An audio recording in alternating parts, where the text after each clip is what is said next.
At the discussion, U.S. lawmakers had accused the Nigerian government of trying to run out the clock on the matter. They described the killings as a targeted campaign of religious cleansing, vowing to act quickly and save more lives.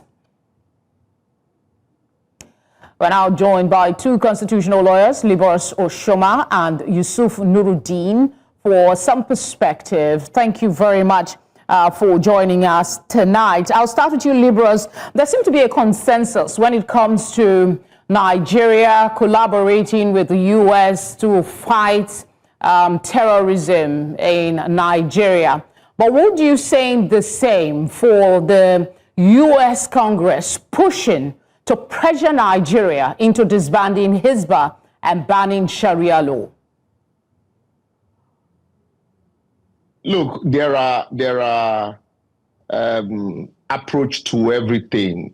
We understand Nigerians support the visa restrictions on the promoters of violence, whether religion or otherwise, in Nigeria.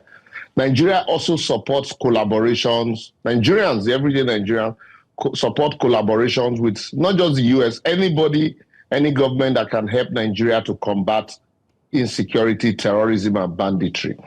But one thing that is certain is the fact that there are domestic issues that you cannot dabble into. Even the U.S. has not been able to ban Sharia law in applicability in the U.S. because there are certain places where even Muslims are pushing for the application of Sharia law in certain areas. Even in London, there are areas where Muslims are pushing for Sharia law. So that is, except the U.S. do not want solution to our problem, except they want Nigeria to implode. It's a way of life of a people. For the fact that certain persons are using it, to foment, to create chaos, to cause mayhem, does not mean that you can just sit down and brand, a religious practice as something that should be banned. And that's where the government needs to be careful. And that's also where the U.S. needs to, draw the line. You don't just sit down in the comfort of your country. Some things you have not been able to do in your own country, you just, okay, Nigerians should do it. We know we have challenges, and a lot of them are masquerading as religious extremists and the rest. And then Nigeria needs collaboration. In fact, for me, this visa restriction should not just be for people who are pushing a religion extremism. It should be for everybody in government. Once there is visa restrictions for everybody in government, we'll sit down here and fix our country. But the idea of telling us what to practice and what not to practice, I think the U.S. might be taking it too far from there. All right, let's go on a quick break. And when we come back, we'll be asking Yusuf about the visa restrictions. Stay with us.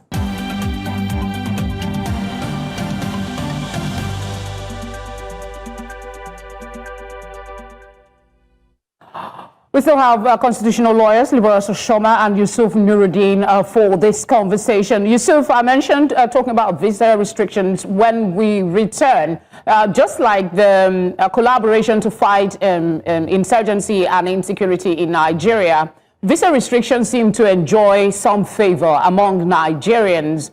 But there are those who would argue, wouldn't naming, if they know these persons who they want to impose visa restrictions on, wouldn't naming and shaming these individuals be a more effective approach than just restricting them from visiting the U.S.?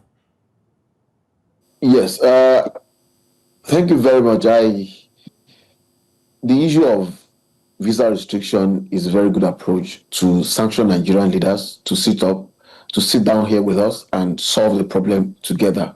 And I believe that just making a blanket rule without giving description to the category of people whom you want to, use this thing as some form of punishment for is not good for us. We need to know, and I think about when President Buhari was about to leave the presidency, there was a report about some people who were sponsoring this thing and sponsoring banditry and terrorism in Nigeria, and the government, later held on to that report. So I think these are issues that we need to really understand, and let us even know who are behind these issues. Because again, you see people take millions of nairas as ransoms, and who helps them move this money? Who will launder this funds? We know that so many institutions are going to be involved, and we are willing to know the category of people who are behind our problem, and knowing them in itself is going to, since we know them and they cannot escape from our country again by placing a ban on them, I think it's going to be a better way for Nigeria and the government of the country to visit them with the right proper sanction by prosecuting them and making them face the consequence of their actions, because nobody should have this kind of power. We should stop playing diplomacy or using diplomatic words around issues that really goes to the core of our existence as a country. From just this evening, we're discussing going for a matter in Ibadan, and people were warning me to be careful, because just on Lagos Abeokuta Expressway, from interchange to Abeokuta, we have issues of kidnap there. So we need to know, and Nigerian deserves to know. And if we know, I think is a first step in the direction to see how we can begin to put effective sanction on these people. So more than just making it blanket, we need to know the description of people who are behind. And I know that the US may have superior information in terms of the category, because once they make the money, what they do is to take the money out of the country to stretch it in the account outside of the country, and so on. You have a way of tracing this fund. So they should assist Nigeria with this intelligence. Liborous, let me come to you and ask while testifying, Dr. Obadare acknowledged that the Nigerian government has made an effort based on the pressure from the U.S. But he went on to say that the U.S. should not relent, even though the Nigerian government have started acting in ways that shows that they're taking the threats seriously, that it should apply more pressure. So my question would be, how much more pressure can the U.S. exact on Nigeria? I think it is very shameful that it is when... The question is for Liborous, actually. Okay. Yeah, so sorry. Let me, before I quickly come to your question, I know time is not our friend on this platform. Before I come to your question quickly, permit me to say that if you remember the case of Gumi, he was to visit Saudi Arabia, and the Saudi Arabian government rejected, his application. I don't think also that the US just has one list kept somewhere and says, okay, yes, these are the people we are going to ban, we are going to restrict. They probably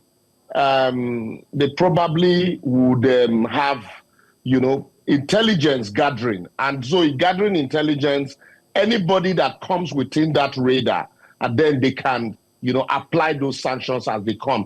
And the moment these sanctions are applied, just like Gumi's case, certainly Nigerians will know that certain persons was rejected from entering America, just the way it happened during the election.